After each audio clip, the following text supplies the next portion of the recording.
tardes. Buenas tardes. Hola, buenas tardes. Estaba esperando a ver si se sumaba más gente. Igual en el interín me llegó un mensaje coordino una materia de grado y tengo 18 comisiones. Me escribe un estudiante, me estoy tratando, porque es virtual, me estoy tratando de conectar y no puedo entrar. Tengo que adivinar qué comisión es. Le digo, ¿qué comisión sos? C71, no existe la C71. La verdad que no sé. Es de los primeros años. La verdad que, pero bueno. Es un dolor de cabeza. No sé quién me mandó a meterme en una materia de primer año. Así que bueno, si están en docencia sabrán, entenderán de lo que les hablo. Ah, bien, les comparto entonces la pantalla.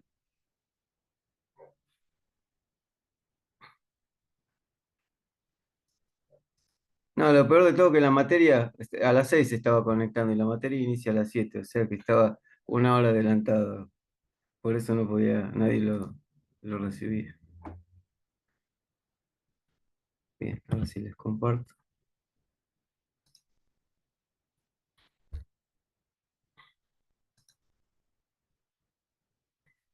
Bueno, hoy vamos a ver, digamos, lo relacionado con objetos, pero aplicado, ¿verdad? Ahora vamos a ver cómo materializamos eso en Python. Así que la idea es justamente esa. En la presentación vamos a ver las distintas partes que tiene, digamos, la definición de una clase, eh, y todos los elementos que definimos teóricamente en la clase pasada. Hoy los vamos a materializar y después vamos a ver algunos ejemplos. En principio la idea es ver una serie de ejemplos, así fragmentos, y después pasaríamos a ver uno de los ejercicios de la práctica, la implementación de uno de los ejercicios. Bien, entonces bueno, este es el temario. Primero vamos a ver en qué consiste definir una clase en Python, ¿no? Digamos, dentro de eso entra la definición de los atributos, la definición e invocación de métodos, aquel llamamos constructor, y por último vamos a ver encapsulamiento y ocultamiento de información, ¿no? O sea, ya vimos qué significa cada una de estas cosas, pero seguramente cuando lo llevemos a la práctica va a ser más fácil visualizar lo que les comenté la clase pasada. Bien, entonces lo primero que vamos a ver eh, es justamente el soporte que tiene Python para lo que es programación orientada a objetos, ¿no? En ese sentido, eh, es un lenguaje que ha sido desarrollado, digamos, para soportar este tipo de programación eh, sin ningún problema. De hecho, todo lo que vamos a ver forma parte de lo que es el lenguaje Python en sí. Y bueno, cuando nosotros utilizamos programación orientada a objetos, lo que vamos a poder hacer es definir nuevas clases, utilizar mecanismos para definir relaciones de herencia entre distintas clases, podemos instanciar clases y bueno, etcétera, ¿verdad? Vamos a ir viendo todo eso, pero paulatinamente.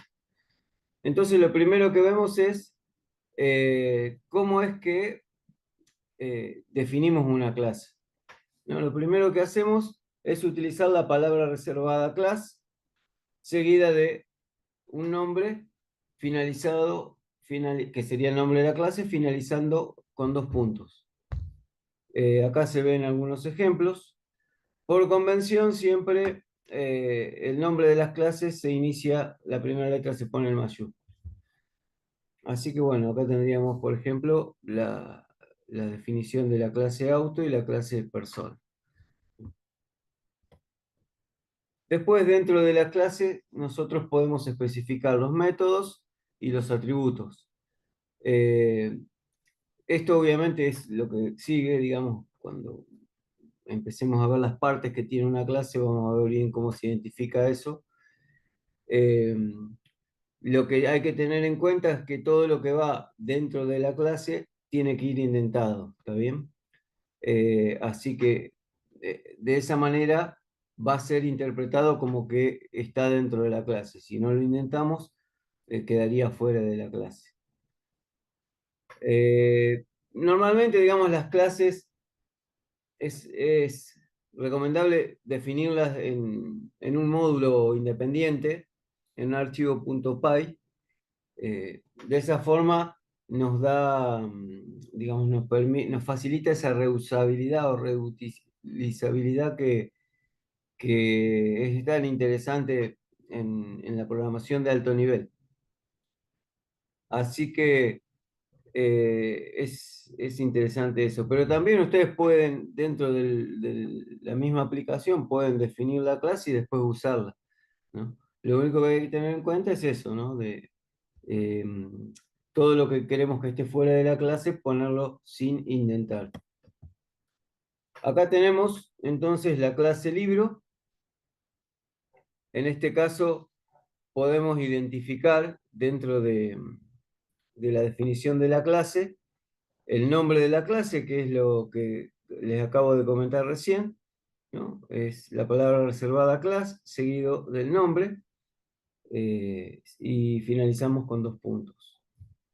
Después vamos a ver que la clase tiene un cuerpo, en este caso toda esta estructura sería el cuerpo de la clase libro.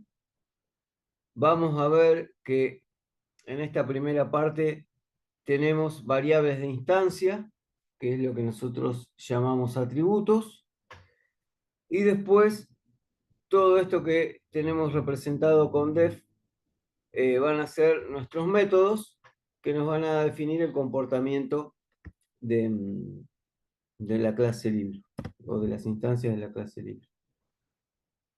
Bien, lo que vamos a hacer para crear un objeto, hay que instanciarlo y eso se hace a partir de una clase, ¿no? Entonces, por ejemplo, recién acabamos de ver la implementación de la clase libro, así que lo que vamos a ver es que si necesitamos instanciar un objeto, vamos a utilizar una notación similar a la que vimos cuando vimos funciones, es decir, ponemos el nombre de la clase seguido entre paréntesis eh, y vamos a pasarle por paréntesis los distintos atributos, digamos, los parámetros para esa clase. Entonces acá tenemos un ejemplo de la creación de 3 instancias de la clase libro, ¿no? En donde fíjense que les pasamos eh, los distintos atributos que son el nombre, el autor y el costo, el precio. Bien.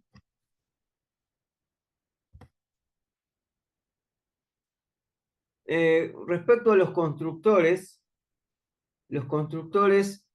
llamamos constructores a métodos especiales mediante los cuales el programador puede inicializar una instancia, ¿no? Entonces, ¿qué característica tienen estos constructores? Que pueden recibir o no parámetros, y si estos tienen parámetros, dichos valores se usan para inicializar las variables de instancia. Los constructores se van a ejecutar automáticamente y lo que podemos, digamos, indicar en relación a los constructores es que se definen codificando un método especial llamado init, ¿no? O sea, es doble guión bajo, init, doble guión bajo, y de esa forma podemos, digamos, implementarlo. Recuerden que es doble guión bajo, ¿no? Está bien que se nota claramente que es más extenso que un guión bajo común. Bien. En init entonces se van a inicializar las variables de instancia y lo que vamos a hacer es, bueno, acá podemos ver claramente la implementación del constructor para la clase libro. Entonces podemos ver claramente cómo inicializamos cada uno de los atributos y a cada uno le asignamos uno de los parámetros que fueron implementados para la clase libre, ¿verdad? Así que bueno,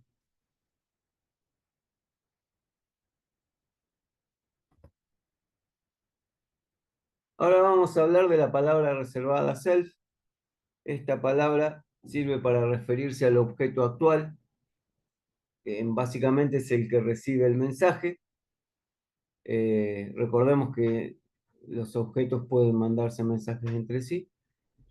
Esta es utilizada dentro del método para señalarse a sí mismo y sirve también para poder acceder a los atributos y métodos del objeto. Entonces vamos a ver que la palabra reservada la, la ponemos, digamos, en init, como si fuera un primer parámetro, aunque va a estar implícito, y después la utilizamos para cada uno de los atributos.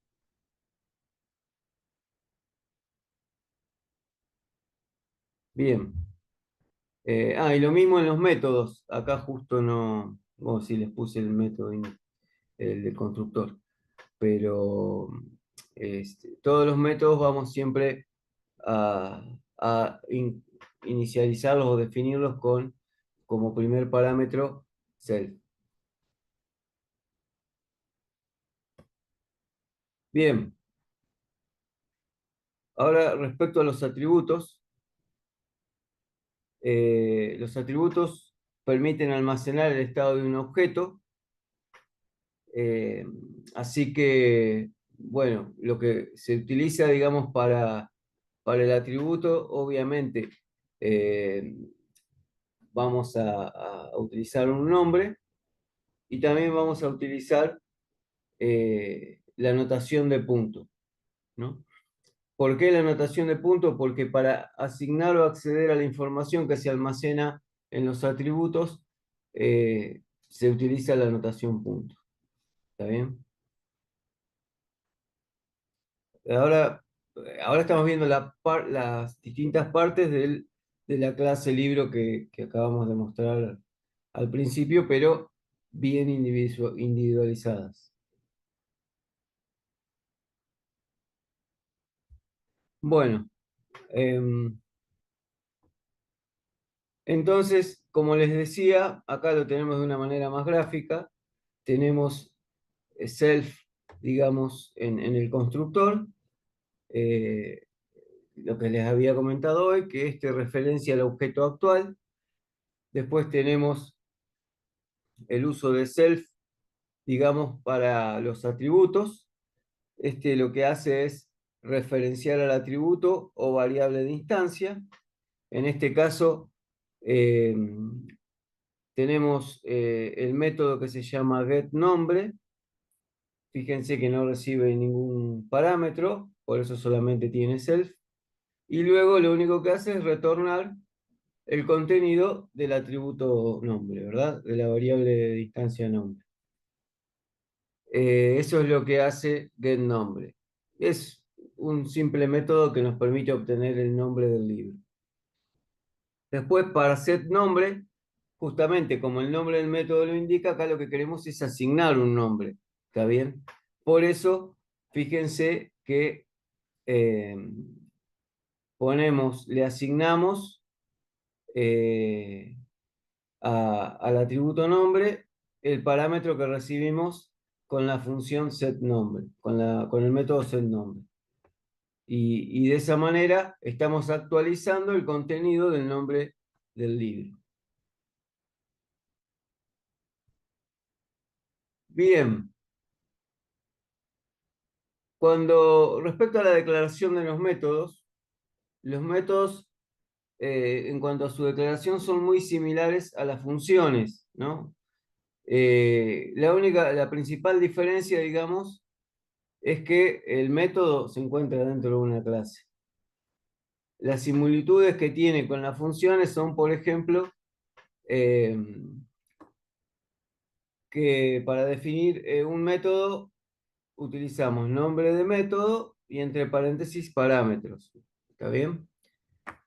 El cuerpo, tal como lo vimos en las funciones, debe estar indentado, el cuerpo del método, y puede o no retornar un resultado, ¿no? Eso lo hacemos con return. Y la diferencia que tienen entonces con las funciones es que justamente los métodos se encuentran dentro de la clase, definidos dentro de la clase. El primer parámetro siempre debe ser self, aunque no se utilice eh, luego en el método, pero es como una referencia a sí mismo, ¿no? O sea, si yo defino un método que no recibe parámetros, pongo solamente self, pero tiene que estar self. Bien, esto quedó como muy clarito. Acá tenemos entonces ejemplos de, después voy a ver si lo puedo mejorar. Declaración de métodos, ¿no? Entonces, esto es similar a lo que vimos hoy, en cuanto a la clase libro, solo que agregamos dos nuevos métodos. Entonces, por ejemplo, tenemos el método precio en dólares, que recibe como parámetro el valor de dólar o cotización del dólar, y simplemente lo que hace es, con return, devuelve el contenido del atributo precio, que está en pesos, dividido el parámetro valor dólar, que es la cotización del dólar, ¿no? Y eso me va a dar el valor en dólares.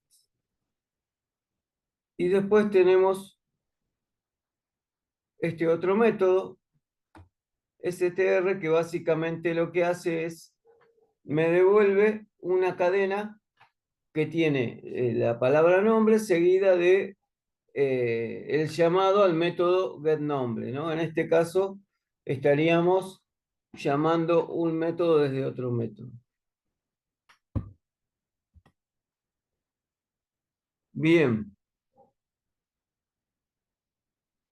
acá lo que vamos a ver es, digamos, en qué consiste la invocación de un método. Acá lo mismo. Voy a ver si lo acomodo porque me quedó, bueno, no importa, para que sea más legible, ¿no?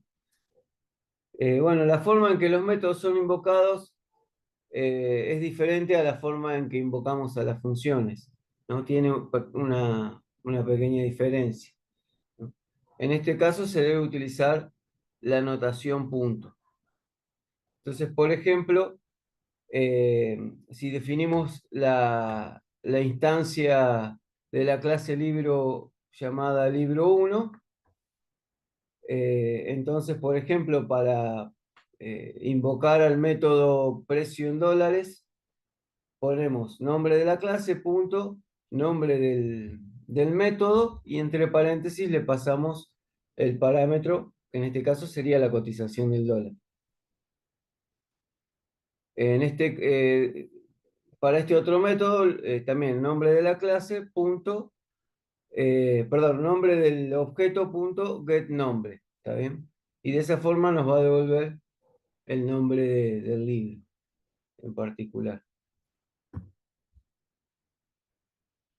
Acá lo que hicimos fue justamente definir la instancia libro 1, instanciar, digamos, el objeto libro 1 y le pasamos esta información. Entonces, cuando pongo getNombre, me va a devolver los 7 locos, que es el nombre del libro. Y esta que es precio en dólares me debería devolver 1200 dividido 500. Obviamente está desactualizado, ¿no? La cotización está arriba de mí. Bien. Eh, Ahora vamos a ver el concepto de miembros. Eh, no les hablé de miembros cuando dimos los conceptos teóricos la clase pasada, porque tampoco, o sea, no tenía mucho sentido en ese momento porque lo mejor es verlo, digamos, con un ejemplo práctico. Entonces, este es el momento de justamente de hablar de miembros. Entonces, en la programación orientada a objetos, vamos a denominar datos miembros a las variables de instancia y funciones miembros a los métodos. ¿Está bien? Vamos a ver que tenemos dos tipos de miembros, tanto para datos como para métodos. Vamos a ver que tenemos los miembros de instancia y los miembros de clase. Eh, y lo que vamos a hacer entonces, lo que podemos hacer es definir, por un lado, variables de instancia y métodos de instancia, y por el otro lado, variables de clase y métodos de clase. Bien, ahora vamos a enfocarnos en los miembros de instancia. Supongamos que tenemos creada la clase auto, ¿está bien? Acá implementamos el constructor, vemos que tiene dos atributos, uno es marca y el otro modelo, y bueno, implementamos el método de instancia llamado verMarca, ¿no?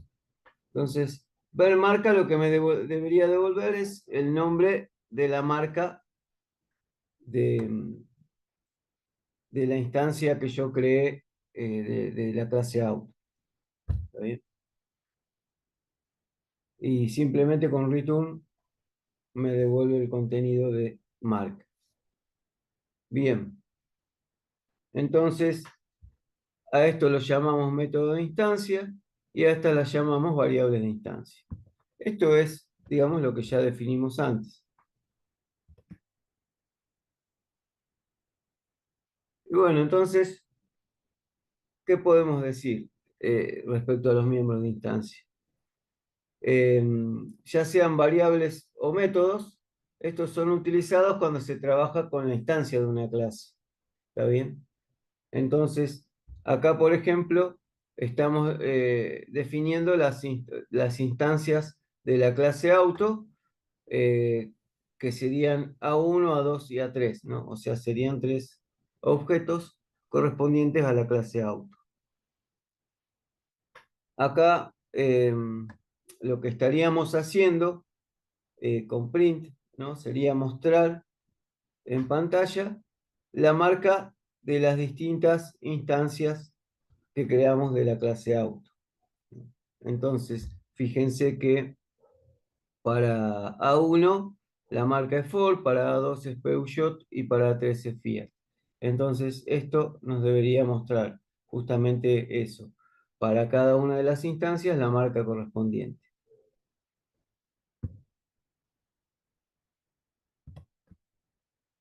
Bien, ¿qué es lo que tenemos que tener en cuenta en relación a los miembros de instancia? Cuando nosotros instanciamos una clase, el compilador va a generar una copia en memoria de la clase para cada una de las instancias que creamos, ¿verdad? Entonces, si nosotros vemos este rectángulo como si fuera nuestra memoria RAM, vamos a ver que en memoria se guardó una copia de la instancia creada denominada A1, otra copia de la A2 y otra copia de la A3 en relación a la clase auto. Cada una tiene, digamos, asignada una marca particular y un modelo particular relacionado con esa instancia. Entonces, técnicamente vamos a tener tres variables marca y tres variables modelo, ¿no? Una para cada instancia.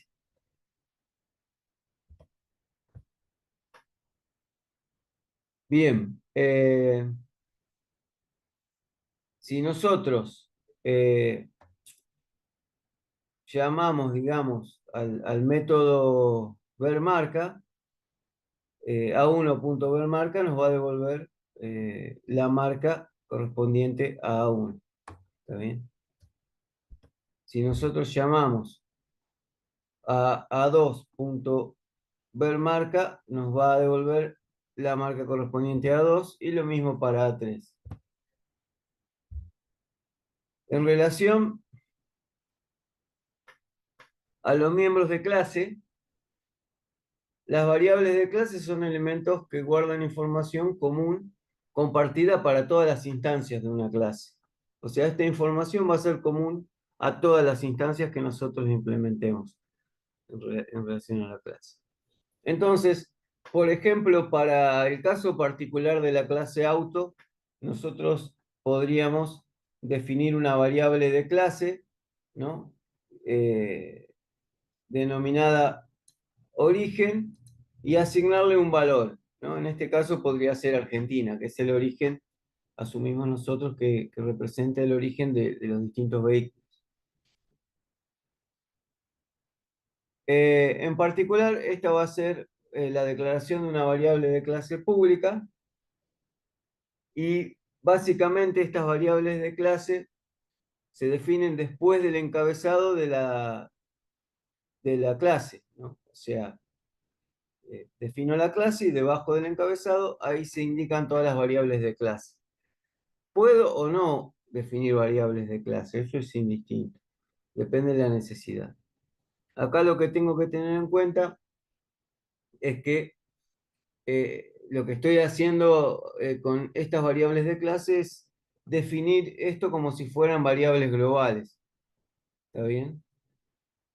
Y bueno, también lo que se hace es al asignar el nombre siempre comienza con mayúscula.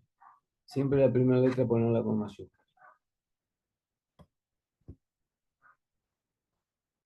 Entonces, ¿cómo podemos visualizar esto desde el punto de vista de la memoria?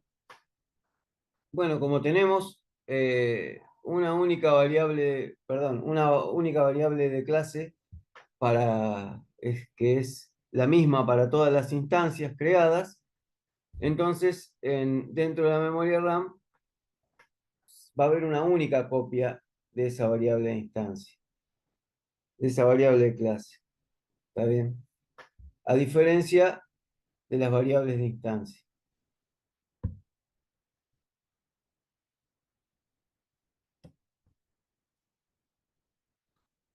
Bueno, respecto a los miembros de clase, eh, las variables de clase entonces dijimos que son elementos que guardan información común compartida para todas las instancias. ¿Está bien? Y respecto a esto, eh, como dijimos, perdón,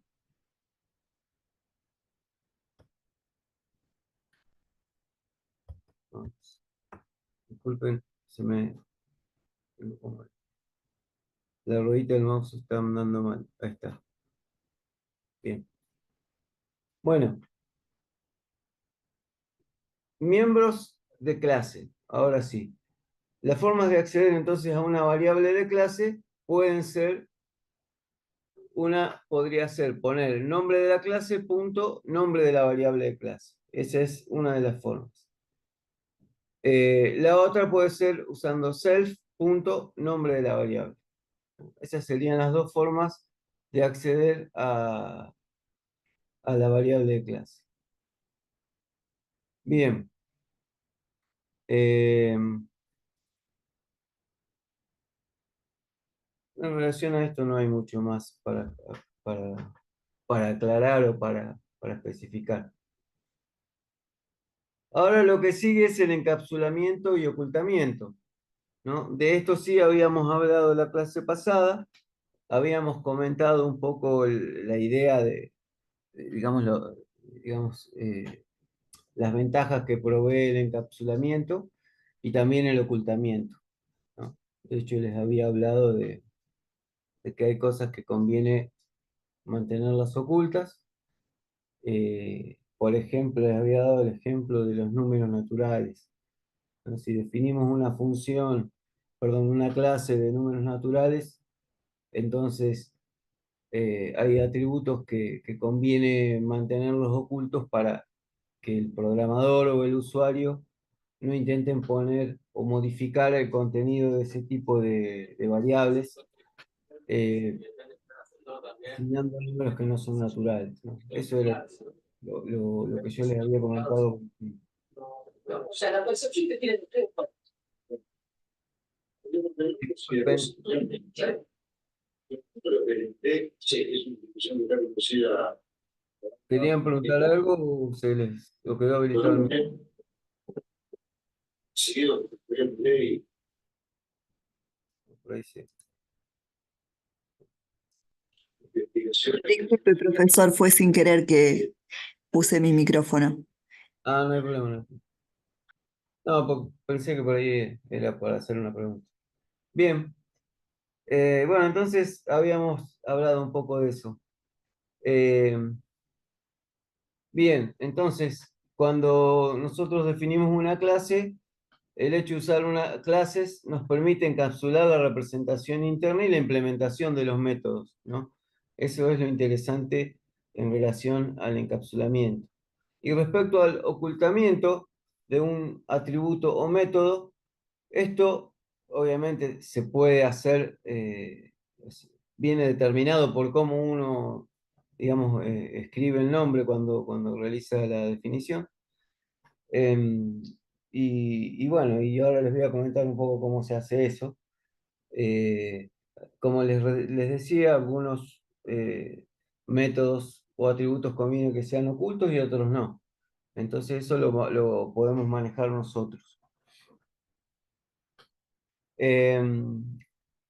Y acá viene, digamos, el detalle particular. Si el nombre comienza con dos guiones bajos, o sea, dos guiones bajos seguido de una cadena, de un nombre, y no termina con guiones bajos, entonces estamos hablando de atributos o métodos privados, ¿no? Entonces esa sería la forma de definir atributos o métodos privados. En caso contrario, estos atributos o métodos son considerados públicos. Y bueno, acá tenemos algunos ejemplos. Por ejemplo, en este caso, piso actual. Piso actual es considerado como miembro privado, al igual que el método set piso actual. Como pueden ver, comienza con doble guión bajo. ¿Está bien?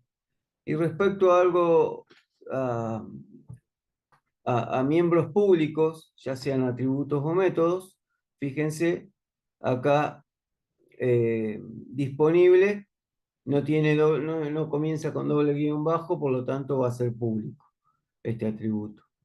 Y lo mismo sucede con get piso actual, ¿no? Get piso actual no comienza con doble guión bajo, por lo tanto va a ser público. Y acá lo que tenemos es, digamos, como para, esto es más que nada como para analizarlo, ¿verdad?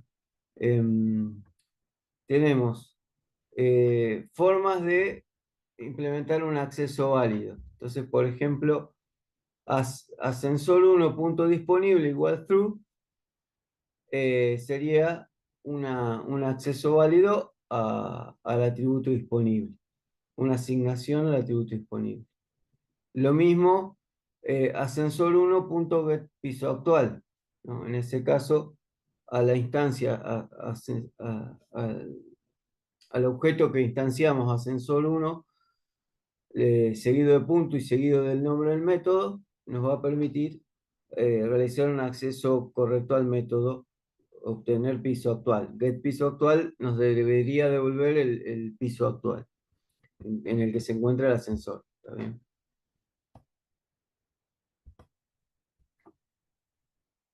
Bueno, eh,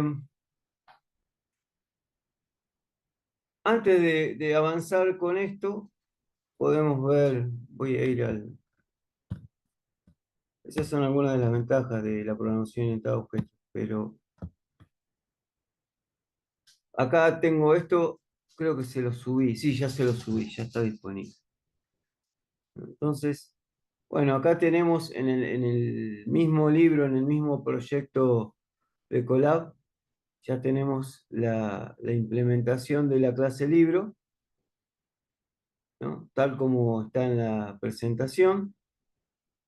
Acá tenemos el agregado de los atributos, de los nuevos atributos, en este caso precio en dólares, perdón, de los nuevos métodos, en este caso precio en dólares y STR, que sería para mostrar, digamos, en pantalla el string con todos los valores. Y bueno, esto lo pueden ejecutar y no debería darles error. Eh, ¿No? Ahí lo ejecuté, no da error, o sea que esto se puede utilizar. Entonces, por ejemplo, esto también estaba en la presentación, creamos la instancia libro 1 y después mostramos en pantalla el precio en dólares del libro 1 y eh, también podemos obtener el nombre del libro, ¿no? Llamando al método getNombre. Lo ejecuto y acá podemos ver que me mostró en pantalla el precio del libro en dólares y el nombre del libro. Esto es como para que después ustedes también puedan jugar un poco con esto y ir probando todo lo que comentamos hasta ahora en Colab, sin necesidad de ya tener que trasladar toda la clase acá al proyecto de Colab. Bien. Bueno, acá en este caso, nosotros podemos llamar al método setNombre y asignarle el nombre de los lanzallamas, ¿no? Y después cuando llamo al método getNombre me debería devolver los lanzallamas. Eh, Vamos a hacer así, voy a modificar esto.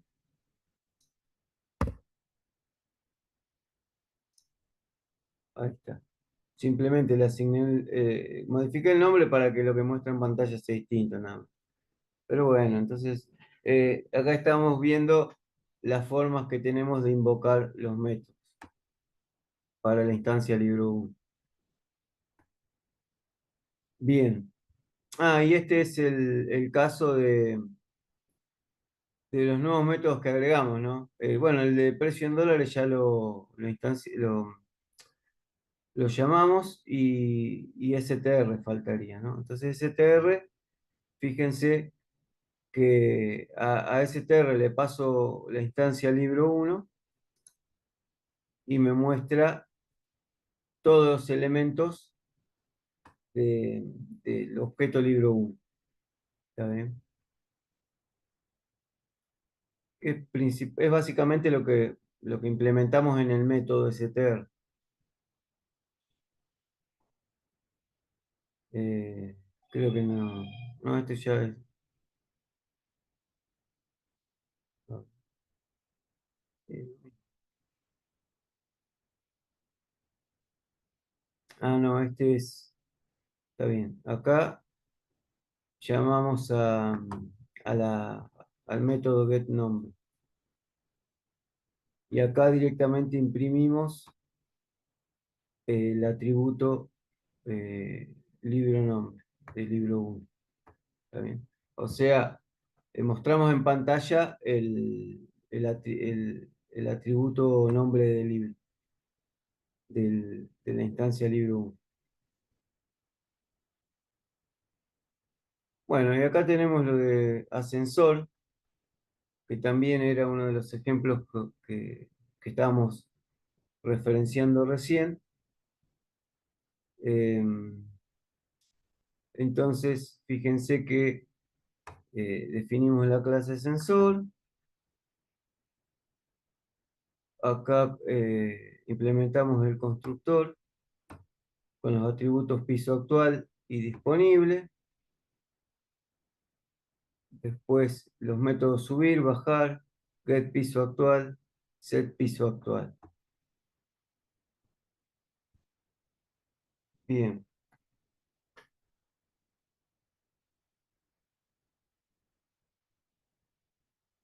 no hay mucho más.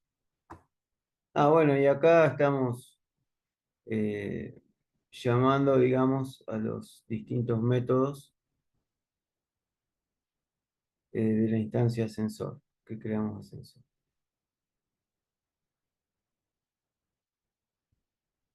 Ascensor punto disponible igual true. Esto lo ejecutamos. Ah, algo me había faltado acá.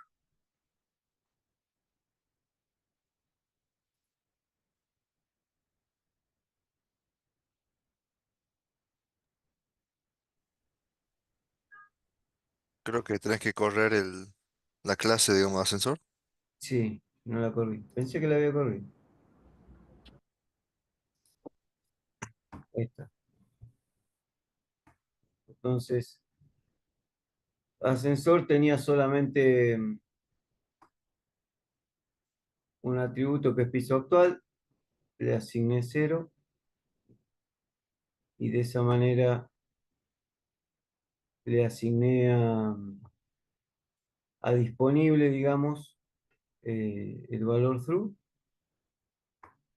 y después cuando llamo al método getPisoActual me devuelve 0, ¿no? Que es justamente lo que había asignado inicialmente, el piso 0, 0 planta baja. Bien. eh, Esto es como para que ustedes lo tengan en cuenta, digamos. Creo que es lo que estaba en la presentación de qué cosas debemos evitar, ¿no?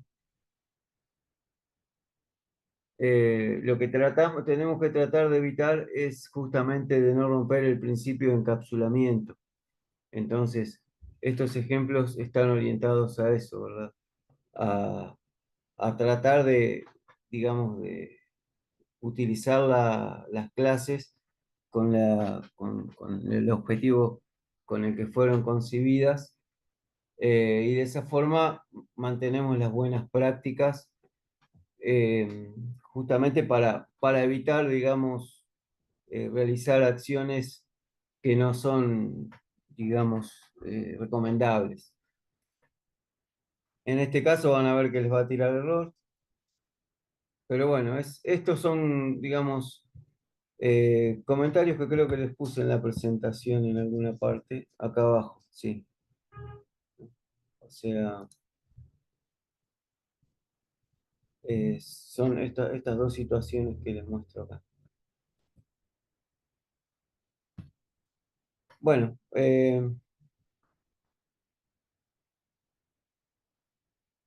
esto ya son los distintos ejercicios, eso es lo que viene después.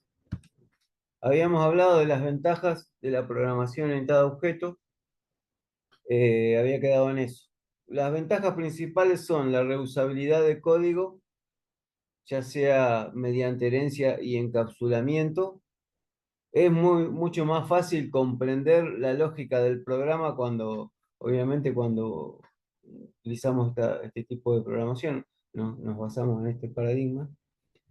Y también es mucho más fácil mantener y escalar el programa o el proyecto cuando trabajamos con clases, con objetos. Obviamente, el que se inició con la programación clásica, por ahí es como que, digamos, tiene que cambiar un poco el chip para acostumbrarse a pensar todo como objetos, eh, definir clases ojo, hay todo un proceso, pero el que, digamos, inicia tratando de ver esto, de entender esto, al ser más alto nivel, si tiene bien claros los conceptos, va a tener menos problemas, ¿no? Es como todo, ¿no? El que nació, qué sé yo, con el idioma español, cuando intenta después de un tiempo aprender inglés, le va a costar un poco más que el que lo aprendió de chico. Eh, es algo natural y bueno, de cualquier forma es un proceso que de una forma o de otra se logra. Así que bueno, es también por las características que tiene la programación orientada a objetos, es fácil documentarla y nos simplifica mucho el diseño de un programa, ¿no? ¿Por qué? Porque por el concepto mismo de reusabilidad. Bueno, y ahora tenemos algunos ejercicios que tienen, digamos, como objetivo eh, implementar clases y, y ir probando algunas variantes de lo que se implementa. Entonces, para el ejercicio 1, lo que se pide es definir una clase que la llamamos mascota, que esta clase tenga 4 atributos. Los atributos serían nombre de la mascota, especie, edad y nombre del dueño. Y después, obviamente, definir un constructor que contenga estos 4 campos. Bueno, entonces les quedaría algo como lo que se muestra acá.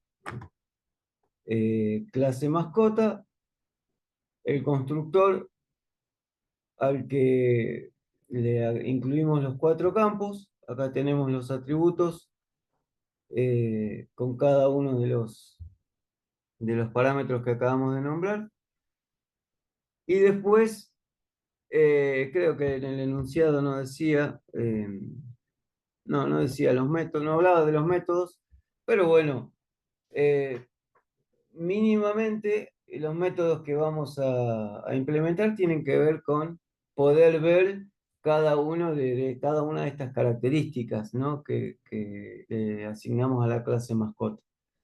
Entonces, un método podría ser ver nombre, simplemente con return devolvemos el nombre, ver edad, devolvemos la edad, ver especie y ver dueño.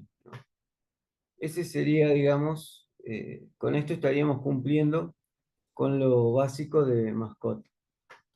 Si vamos a Colab,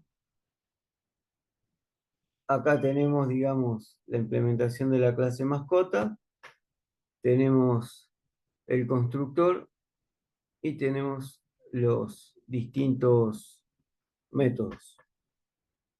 Eh, Acá igual tienen el agregado de otros métodos, pero eso viene después igual, ¿no? Viene en el ejercicio 2. Ah, no, esto está debajo, está acá. No tienen exactamente el mismo nombre que lo implementado en Colab, pero es lo mismo. Modificar nombre, modificar edad, modificar especie y modificar dueño, ¿no? Simplemente actualizamos el valor del nombre, de la edad, de la especie y del dueño de la mascota correspondiente, ¿no? Lo ideal sería que todo esto nosotros lo guardemos con el nombre clase mascota en un archivo .py, ¿no? Y de esa forma nos quedaría, digamos, el módulo específico para la clase mascota. Esto lo tenemos acá, dentro del mismo proyecto, pero también yo le subí los archivos .py, entonces acá está clase mascota y clase persona. Entonces esto lo podemos también levantar directamente desde el módulo, ¿no? Lo podemos arrastrar acá. Ah, ya lo tengo cargado. Clase mascota y clase persona. Lo arrastramos al directorio en Colab y desde acá lo podemos llamar, importar desde nuestro proyecto.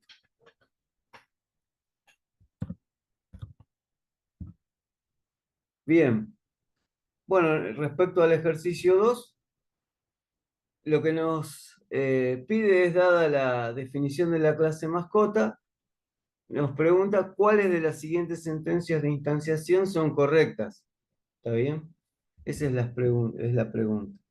Bueno, y acá tenemos distintas variantes, ¿no? Si vamos a Colab, acá está, digamos, un poco está un poco más detallado de la presentación, pero bueno. Digamos, esta no sería una forma correcta. Esta tampoco porque nos faltan parámetros. Esta sí, acá tenemos todos los parámetros. Entonces, esta instancia va a resultar correcta. Esta no. Y esta otra, fíjense que no, o sea, va a funcionar, pero acá tenemos que tener en cuenta un poco también el orden de los parámetros. Fíjense que se supone que la edad está tercera y cuarto el nombre del dueño. ¿Está bien? ¿Era el nombre del dueño? Oh, ya me olvidé. A ver.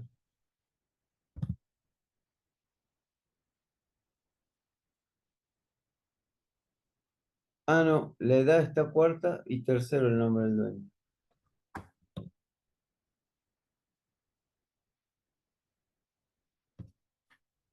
Entonces, esta es la que está invertida. Bueno, es como para que lo analicen y lo prueben, ¿no? Ustedes, la idea es después ir ejecutando cada una de estas cosas y obviamente lo que está mal les va a tirar error, ¿no? En algún caso puede no tirar error, pero puede quedar mal, entonces eso también lo van a poder verificar. Bien. Y bueno, y el ejercicio 3 nos pide agregue a la clase mascota un método de instancia llamado hablar con el dueño, que dependiendo de la especie haga su sonido característico, ¿no? Entonces, una especie que puede ser perro, puede ser ladrar, maullar, relinchar, etc. Bien, y eso se podría implementar de esta forma, ¿no? O sea, este sería una alternativa para implementar ese método. Acá pusimos distintas variantes, entonces el método lo llamamos hablar con el dueño. Eh, Acá fíjense que usamos condicionales. Si especie es igual a perro, entonces a ACE le asignamos la cadena estoy ladrando, ¿no? El if sería, y si especie es gato, a ACE le asignamos estoy maullando. Y así para cada una de las distintas especies que tenemos cargadas. Por último, podemos usar un else para el resto de los casos, así, digamos, el método funciona para cualquier tipo de especie. Entonces, con el else, a ACE le asignamos la cadena, no, no emite sonido, podría ser. Bueno, eso es indistinto, es una manera de que esa especie, indicar que esa especie no emite sonido. Bien, y por último, con return devolvemos ACE, porque en ACE está, digamos, la cadena que queremos que la función devuelva, ¿verdad? Que queremos que el método devuelva.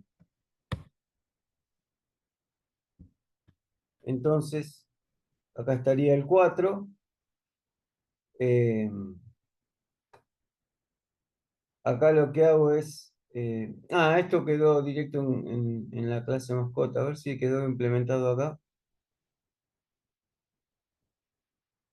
No.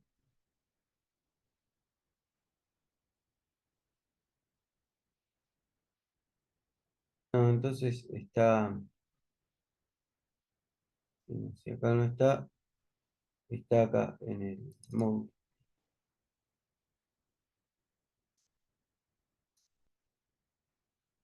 Ahí está. Entonces, en el archivo .py van a encontrar el método hablar con el dueño y ahí tiene todas las posibles alternativas dependiendo de la especie. Si no es ninguna de estas las especies, eh, digamos, que se están instanciando, entonces directamente va a devolver soy un animal que no habla.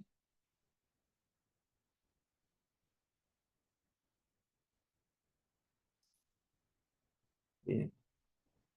Por eso acá ponemos from clase mascota import y estamos importando la clase del módulo este. Y bueno, acá, porque eso era lo que pedía el ejercicio 4. Vamos al ejercicio 4. El ejercicio 4 nos dice, haga un programa que instancie diferentes mascotas, las guarde en una lista y luego recorra la colección haciendo hablar a las mascotas, ¿no? Entonces, básicamente, tendríamos que, bueno, importar la clase mascota,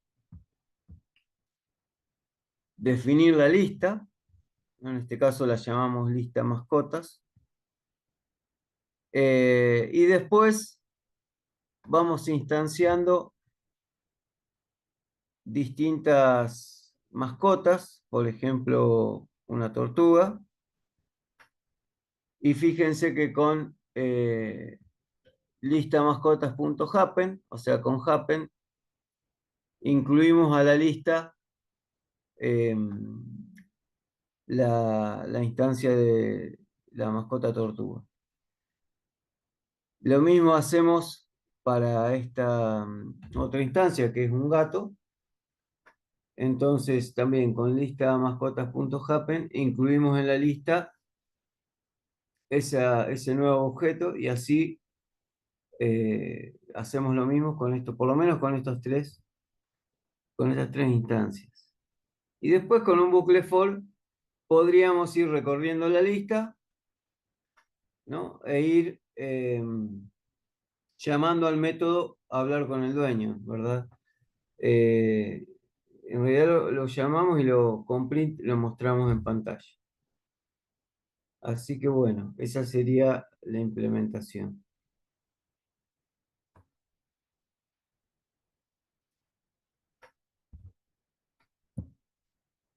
Y esto es lo que implementamos acá.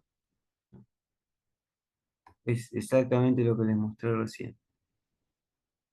Fíjense que con el bucle for, eh, A va a ir recorriendo los distintos elementos de la lista, con A vamos a ir recorriendo los elementos de la lista, y eso mismo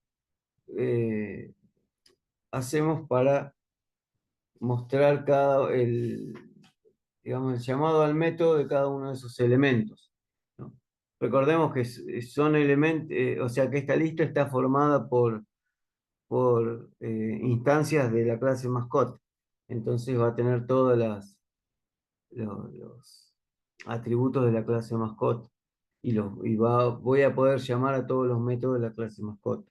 En este caso particular, lo único que pedía el enunciado es que llamemos a hablar con el dueño, así mostramos, digamos, el sonido que emite cada mascota. Así que bueno, a ver, vamos a importar. Acá básicamente lo que hice fue ejecutar todo junto. Entonces, directamente me muestra cada uno de los mensajes de las distintas mascotas que definimos, ¿no? Primero tortuga, que no habla, después gato y después caballo, que sí estaban incluidos dentro del método hablar con el dueño.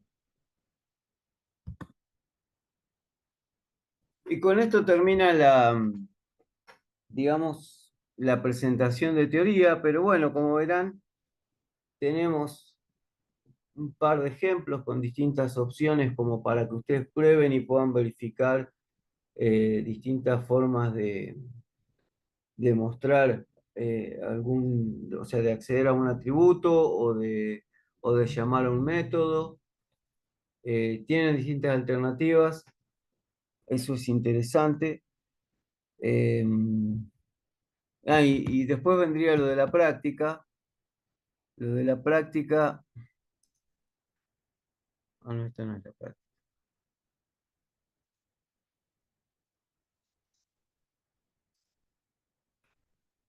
A ver, tengo el campus abierto. Vamos directo a verlo en el campo.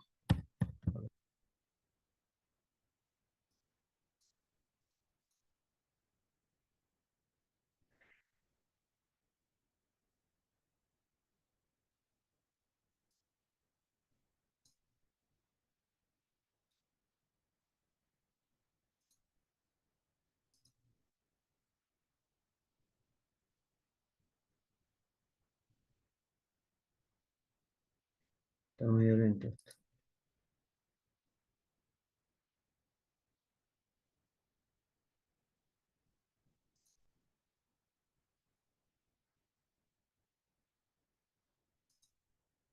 Vamos a ver si-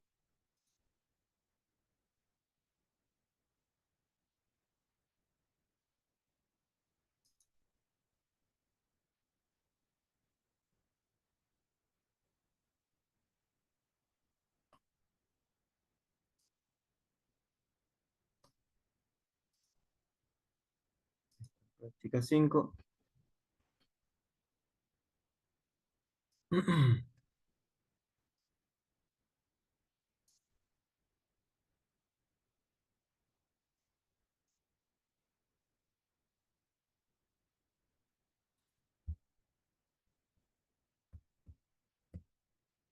Bien, veamos el ejercicio 2.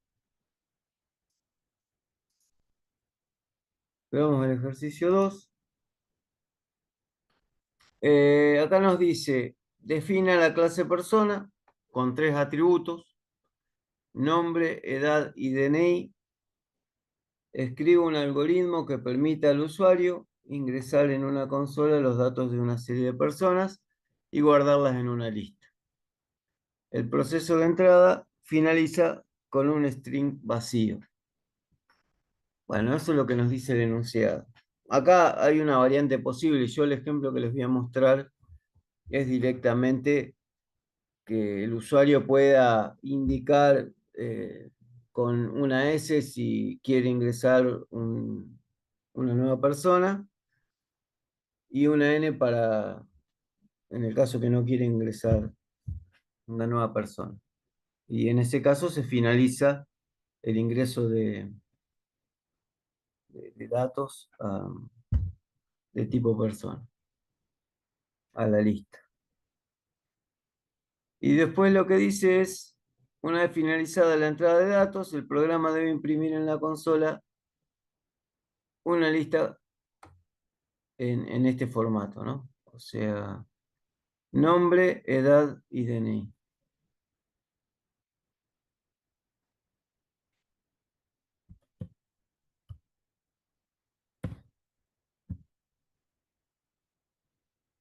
Este también lo tienen acá en el proyecto de Colab. Lo agregué acá para que ya lo puedan ver. En todo caso, está bueno también como para que, digamos, traten de ver si pueden agregar alguna variante o algo y es otra forma de practicar, ¿no? De ir ejercitando.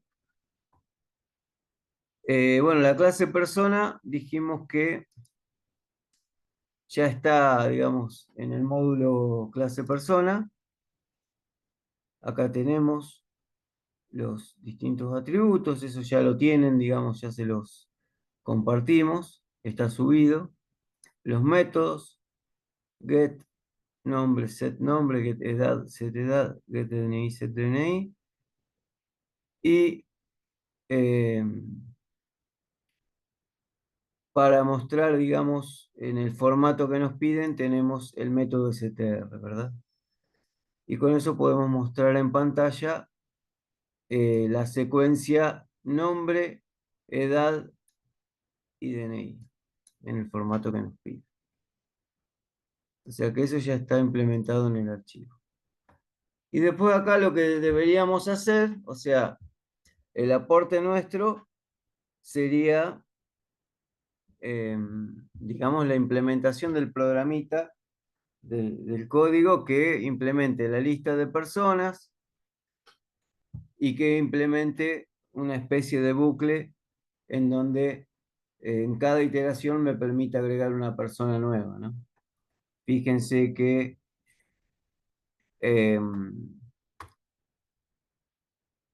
antes de entrar al bucle while, muestro el mensaje, desea ingresar datos de persona.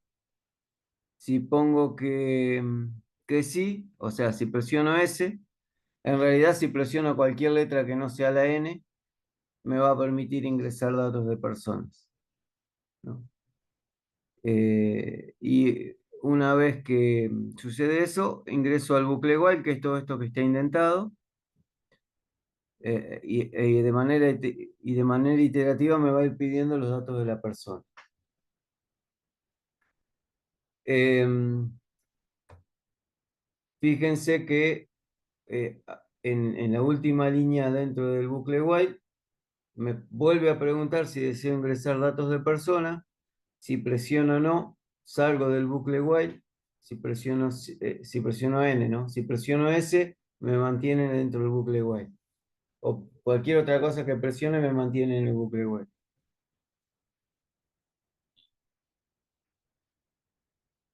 Y después, por último, una vez que salgo del bucle while,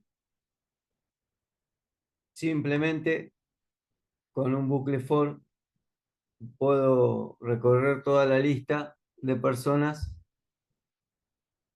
e invocando al método str, mostrar, digamos, en pantalla todas las personas que fueron incorporadas en la lista.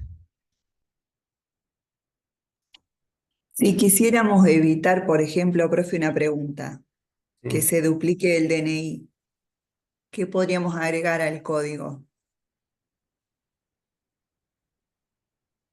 ¿Cómo que se duplique el DNI? O De sea, que el usuario no ingrese dos DNI iguales. Em, Básicamente necesitas tener una colección con todos los DNIs que van ingresando y cada vez que alguien va a ingresarlo tenés que tirar un error si te ingresa un DNI que ya existe. claro. Claro, eso lo hacemos con lo que aprendimos de excepciones, ¿verdad? Eh, digamos, lo de excepciones es muy útil, pero bueno, tienen distintas formas de hacerlo. O sea, básicamente hay que, si lo implementás como si fuera una lista y tenés que analizar, digamos, las personas incorporadas en la lista, en el campo DNI ir comparando con lo que ingresa el usuario. Perfecto. Pero sí, sería, digamos, o sea, básicamente habría que implementar alguna especie de bucle que realice la comparación y que le devuelva un mensaje al usuario, ¿no? Y eso habría que hacerlo aquí adentro porque, o sea, si pensamos conservar esta misma estructura de código, porque eso iría en la parte de DNI, ¿no? Cuando se ingresa el DNI, antes de, eh, digamos, de atribuírselo a la instancia, deberíamos hacer todo ese análisis previo. Claro, claro. Ojo, en un principio mi recomendación es, bueno, hacerlo como, o sea, de la forma que funcione, ¿no? Por lo general va a ser más ineficiente, pero después con el tiempo uno mismo, pues, reviendo la aplicación que hizo y con todas las herramientas que fue incorporando, se da cuenta que eso se puede hacer más eficiente, ¿no? Pero lógicamente en un curso, en una capacitación de este tipo que es muy intensiva, si ustedes incorporan demasiadas herramientas nuevas, en un principio cuesta, digamos, o sea, no va a salir tan fluido el hecho de decir, bueno, tengo que hacer esto, ¿cómo lo hago? Y lo hago a los ponchazos, de la forma que, que- que más rápido me sale.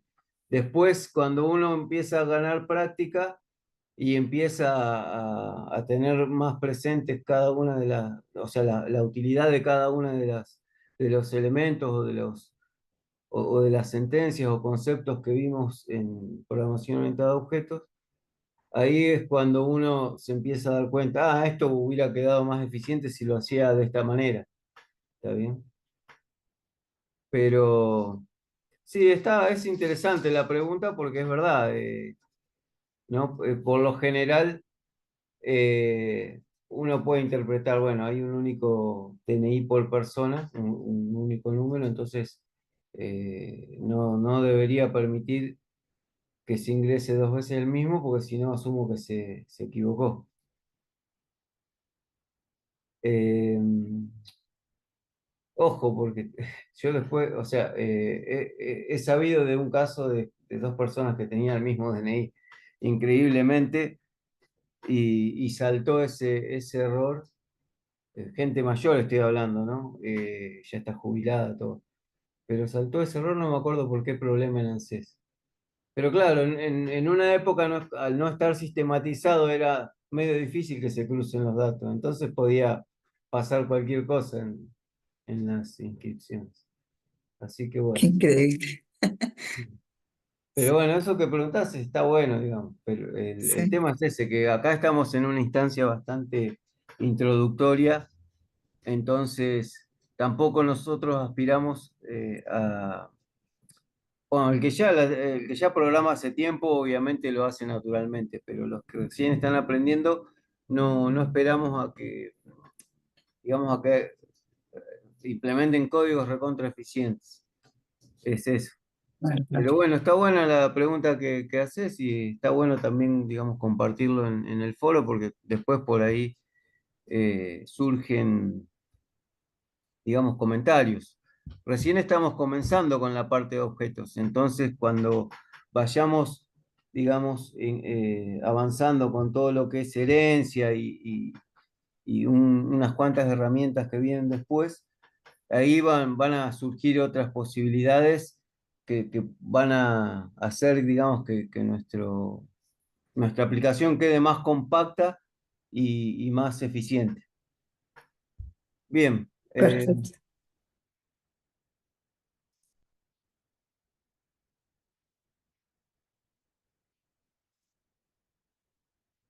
no sé qué error salió acá, cancelar. En realidad no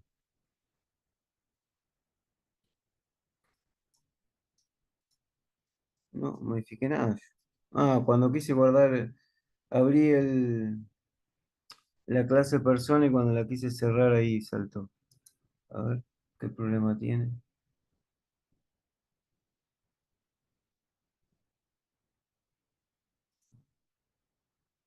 Bueno, no importa. Bien,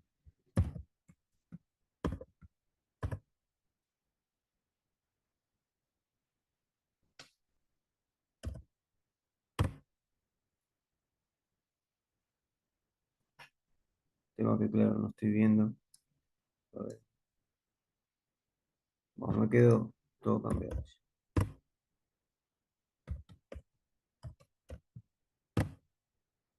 Bueno, ven, ahí voy agregando. Me quedó mal el nombre porque, pero bueno, acá como la letra que ingresé no es N, entonces me dejó seguir incorporando, ¿no?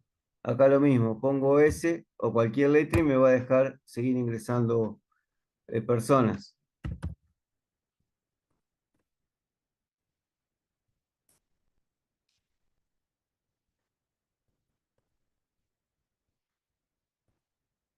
Y ahora ingreso la N y ahí fíjense que me sale del bucle while y muestra en pantalla cada uno de las personas ingresadas, ¿no?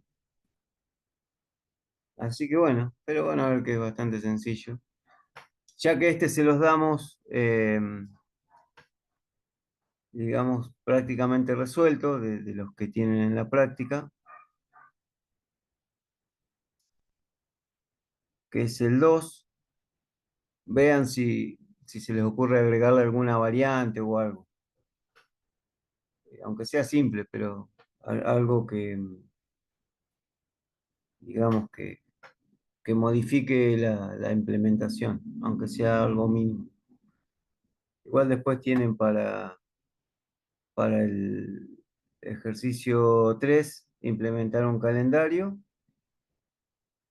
Y el uno este es más básico, este es de temperatura, este está bueno, digamos, que arranquen con este porque es una forma digamos, de definir una clase bien sencilla, con pocos atributos y que sea fácil de usar.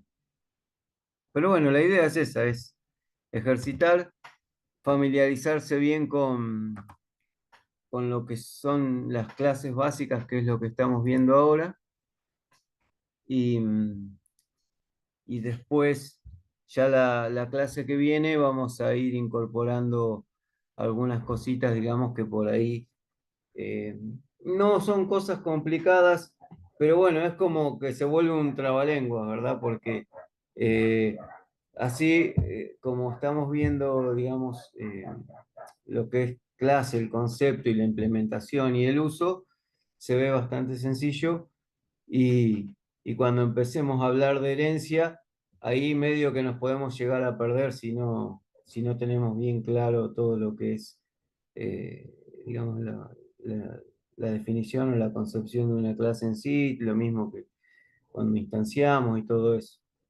Así que, en principio, las clases, las dos que siguen siguen siendo explicaciones relacionadas con clases y objetos. Son más cortitas, pero los temas y los ejemplos que se tratan por ahí son más rebuscados. Entonces, por eso la idea es como para que tengan un poco más de tiempo para madurar eh, esos nuevos conceptos que vamos a dar.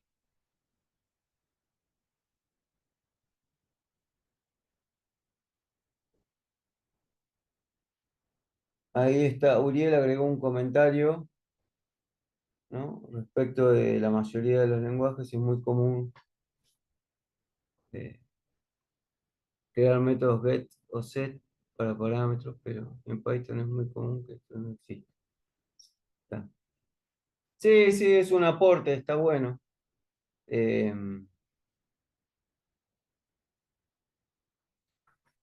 eh, Hay varios, digamos, lenguajes que tienen soportes para programación orientada a objetos, entonces lo que comenta Uriel está relacionado específicamente con Python.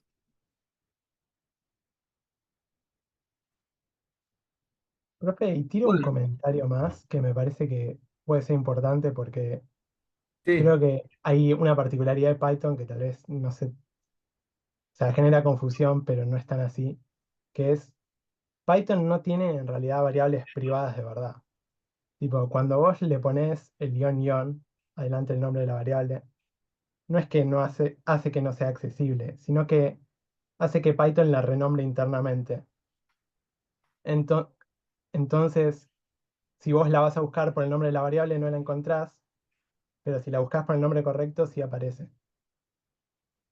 Em, Básicamente el guión guión lo crea Python para que si vos querés asegurarte que una variable no sea afectada cuando hacen una clase que la extienda, tenga el prefijo de tu clase, entonces nunca sea afectada. Tipo, ahí puse un ejemplo para que se puede probar incluso en Colab y todo, pero, o sea, básicamente guión guión es como algo funcional para programación orientada a objetos, pero sigue pudiendo accederse a la variable. sí, tal cual. Está bueno el ejemplo este que das. Eh, Genial, muchas gracias por el aporte. De hecho, en uno de en el mismo proyecto Colab, en uno eh, de los ejemplos, digamos, se mostraba que, digamos, es no recomendable, pero se mostraba que se estaba accediendo justamente a uno de esos atributos que uno desea que sean inaccesibles, ¿no? Pero en uno de o sea, después mírenlo, pero en la parte que decía esto se puede hacer y esto no, bueno, en realidad lo que dice que no se puede hacer, en realidad va a funcionar, por lo menos uno de los casos, pero no es recomendable por eso, porque se supone que queremos que ese atributo esté oculto. Así que bueno, muchas gracias. Eh,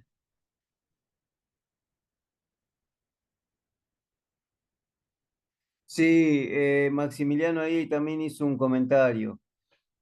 Claro, sí. Nosotros, mirá, o sea, explícitamente no lo damos porque está fuera de los contenidos. Sí vamos en la última clase, en la clase 8, vamos a incorporar, pero no formalmente, sino porque es como una posible aplicación cuando veamos algunos tipos de datos como matrices y manejo de archivos. Vamos a incorporar, digamos, para graficar y esas cosas, pero no forma parte del curso. Entonces, se los vamos a dar como ejemplo y de paso ya lo van viendo. Después sí van a ir incorporando todo lo que es pandas, NumPy y distintas herramientas en los cursos que siguen. Ahora viene un curso que y creo que en todos los cursos van a tener, o sea, van a usar Colab.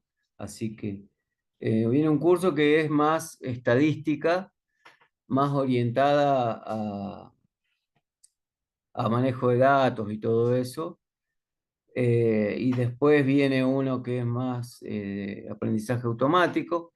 Y en eso sí van a meterse más de lleno con estas herramientas, ¿no? Lo van a ir utilizando, pero no es que se va a dar, o sea, como un tema específico o un contenido específico. Así que, pero sí, hay un montón de herramientas, digamos, que se pueden incluir o que se pueden combinar para hacer cosas realmente interesantes. Así que bueno, perfecto. Si no hay más preguntas, voy a detener la grabación, me había olvidado.